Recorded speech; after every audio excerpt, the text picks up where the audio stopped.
হয়তো আপনার 2,70,80, 1,65,70, 1.5 লাখ, 1,40,000 এর মধ্যে আমি গরু বিক্রি করি। আর দুধে কেমন কথা কাজে মিল থাকে? জি আলহামদুলিল্লাহ, আল্লাহর কাছে শুকরিয়া। বিসমিল্লাহির রহমানির রহিম। আসসালামু আলাইকুম সুপ্রিয় দর্শক মণ্ডলী, আশা করি আপনারা ভালো আছেন, সুস্থ আছেন। কৃষি টিভি চ্যানেলের পক্ষ থেকে আপনাদেরকে স্বাগত জানিয়ে শুরু করছি আমি মোহাম্মদ জুয়েল রানা। দর্শক বন্ধুরা দেখতে পাচ্ছেন আমার সাথে যিনি দাঁড়িয়ে আছেন উনি একজন হাফেজ সাহেব, মাশাআল্লাহ, এর বেশি তো আর কিছু বলার নেই। একজন হাফেজ সাহেব, ওনার পায়ের সমস্যা, অসুস্থ, তো উনি কষ্ট করে বাড়িতে কিছু গরু লালন পালন করেন, ওনার ভাই ওনাকে হেল্প করে, তো মাঝে মাঝে কিছু বিক্রিও করে থাকেন। আর হাফেজ সাহেবের কথা হচ্ছে যে উনি মিথ্যা বলে গাবি বিক্রি করবেন না, যা দুধ আছে তাই বলবেন, এবং উনি মিডিয়াম গাবিগুলো বিক্রি করে থাকেন 2 লাখ, 2 লাখ 10, 20 এরকমের মধ্যে গাবিগুলো বিক্রি করে থাকেন। তো চলুন আজকে ওনার গাবিগুলো একটু দেখাবো এবং দরদাম সহ বিস্তারিত জানাবো। আর হাফেজ সাহেবের বাড়ি হচ্ছে রাজবাড়ী জেলার গোয়ালন্দ যে মোড় আছে, গোয়ালন্দ মোড় থেকে একটু ভিতরে। আপনারা ওনার নাম্বারে যোগাযোগ করে চলে আসতে পারবেন, একদম লোকেশন ভালো, যোগাযোগ ভালো। তো চলুন ওনার গাবিগুলো একটু দেখাই এবং দরদাম সহ বিস্তারিত জানাই। আসসালামু আলাইকুম। ওয়ালাইকুম আসসালাম ওয়া রাহমাতুল্লাহ। কেমন আছেন ভাই? আলহামদুলিল্লাহ। তা হাফেজ সাহেব সবকিছু তো আলহামদুলিল্লাহ চলতেছে নাকি? আলহামদুলিল্লাহ, আল্লাহর কাছে লাখ লাখ শুকরিয়া ভাই, ভালো চলতেছে। আচ্ছা, আপনার খামার তো ভালো চলতেছে? জি আলহামদুলিল্লাহ। এখন কয়টা আছে গাবি খামারে? এখন গাবি আসলে ভাইয়া গাবি তো থাকে না, আমি আপনাকে মানে এর আগে বলছিলাম আসার জন্য, কিন্তু গাবি আনার আগে বিক্রি হয়ে যায়।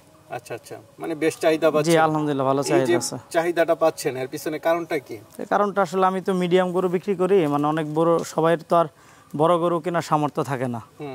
হয়তো আপনার 2,70,80, 1,65,70, 1.5 লাখ, 1,40,000 এর মধ্যে আমি গরু বিক্রি করি। আর দুধে কেমন কথা কাজে মিল থাকে? জি আলহামদুলিল্লাহ, আল্লাহর কাছে শুকরিয়া। আচ্ছা আচ্ছা, আপনি তো বলছিলেন যে আসলে ভাই আমি মিথ্যা কথা বলে কাউকে গাবি না না ভাই, মিথ্যা কথা জীবনেও বলবো না। গরুর ব্যবসা করলে করবো, না করলে নাই। কিন্তু এই সেক্টরে ভাই আমি দেখছি মিথ্যা কথা যে বলতে পারে তার গরুগুলি আগে বিক্রি হয়ে যায়।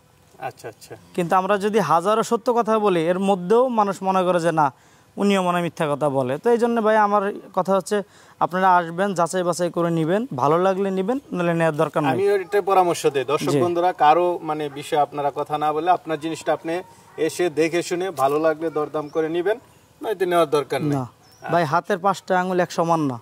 আমরা গরুগুলি, আমি গৃহস্থ ছাড়া গরু কিনি না, নাম্বার 1। আর গরুর বাট জড়াই ঠিক আছে কিনা, এরপরেও ভাই 10টা গরু বিক্রি করলে 2-1টা গরু 19-20 হইতেই পারে। এটা স্বাভাবিক, এটা তো আল্লাহর সৃষ্টি ভাই, এটা আমার, এটার মধ্যে আমি ঢুকিয়েও নাই।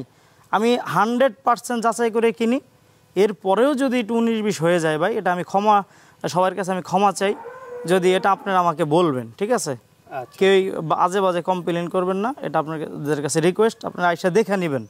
ঠিক আছে ভাই, তাহলে কি দর্শকদেরকে একটু দেখাবো? জি দেখান ইনশাআল্লাহ। ভাই শুরুতে একটা গাবি দেখতে পাচ্ছি, এটা কি জাতের? এটা হলস্টাইন ফ্রিজিয়ান ভাইয়া। Holstein Friesian? জি ভাইয়া। আচ্ছা, আমরা তো আসছি বিকেল বেলা, এখন তো আর দোহন করার সময় না, উলান পালানের সময় না। না, তো সকাল বেলা হলে তো ভালো উলান পালান হয়। জি। তো এটা দাঁতে কয়টা? এটা দাঁতে আপনার হলো 4টা। দাঁতে 4টা? জি, দ্বিতীয় বাচ্চা দিছে, সার বাচ্চা সাথে। সার বাচ্চা? জি। আচ্ছা, এটাতে কেমন দুধ টানতেছেন? এটা সকালবেলা এক টানে আপনার 11:30, 12, বিকালবেলা 7:30, 8 এর মধ্যে আছে। মানে 20 লিটার, 20 লিটার আমি পাচ্ছি এখন। আর হচ্ছে আপনার এই গরুটা আপনার 11 দিন বাচ্চার বয়স, আরো দুধ আসবে। আরো আসবে? জি ইনশাআল্লাহ। ময়লা পাচ্ছেন আপনি? জি। যেটা কি আইসা দেখে শুনা তো নিতে পারবে? ইনশাআল্লাহ দেখে নিতে পারবে। আচ্ছা আচ্ছা। তো এটা কেমন দাম চাবেন ভাই? এটা ভাইয়া দামাদামি করা যাবে না। হ্যাঁ হ্যাঁ, 2,80,000 টাকা ফিক্সড রেট। 2,80,000 এটা? জি। চাওয়া দাম, কিছু আলোচনার সুযোগ দিবেন না?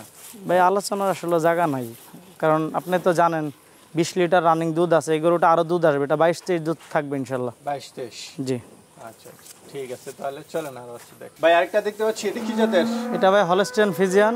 Holstein Friesian? জি, 2 দাঁত বয়স। 2 দাঁত বয়স, একদম নতুন গাবি? জি একদম নতুন। সাথে বাচ্চা আছে মনে, বাচ্চার জন্য বাচ্চার জন্য আসলে পাগল হয়ে গেছে। কি বাচ্চার সাথে? এটা সাথে বাচ্চা হলো আপনার বকনা বাচ্চা। সাথে বকনা বাচ্চা। বয়স কত দিন বাচ্চাটা? 3 দিন ভাই। মাত্র 3 দিন? জি। আচ্ছা আচ্ছা, 3 দিন বাচ্চার বয়স? জি ভাইয়া। ফার্স্ট বাচ্চা, কেমন দুধ টানতেছেন?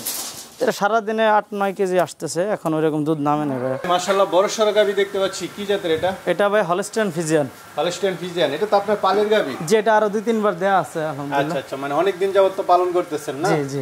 কত বছর যাবত আছে আপনার? এটা 4 নম্বর বাচ্চা দিবে। 4 নাম্বার বাচ্চা দিবে না? জি ভাই। দাঁতে কি শেষ? দাঁতে হয়ে গেছে। আচ্ছা আচ্ছা, বিয়ানটেন তো অনেক মোটা এটা। যেটা আলহামদুলিল্লাহ আর 15-16 দিনের মধ্যে বাচ্চা দিবে। আচ্ছা আচ্ছা, 15-16 দিন। জি। এর আগের বিয়ানে কেমন দুধ দিছে আপনার? এর আগের বিয়ান আমি 25 লিটার পাইছি ভাই। 25 লিটার? জি। এই বিয়ানে কেমন আশা করেন? এই বিয়ানে আশা করতেছি ওই তো 25-26 এরকমই থাকবে ইনশাআল্লাহ। 25-26 না? জি। এই গাবিটা তো বড় সরো। এটা কেমন দাম চাবেন? এটা আপনার ভাই আগেও বলা আছে 3,20,000 টাকাই চাওয়া দাম। 3,20,000 না? জি। কিছু আলোচনার সুযোগ আছে নাকি না? আলোচনার সুযোগ আসলে তেমন নাই, কিন্তু এই গরুটা সম্পর্কে তো আমি জানি, আমার ঘরের গাবি, সেই হিসাবে আসলে আমি কমে দিতে পারতেছি না ভাই। আচ্ছা, তারা কিভাবে নিবে? তারা আমার লোকেশনে আসবে। আমাদের অনেকেই আসলে ঠিকানাটা খালি বলে যে ঠিকানা দেয় না। আসলে ভাইয়া রাজবাড়ী জেলা মানে ফরিদপুরে ছিল আগে, এটা ভাগ হয়ে এখন রাজবাড়ী জেলা হয়েছে। আপনারা এক কথাই ফরিদপুর শহরে আসবেন, যেখান থেকে আসেন।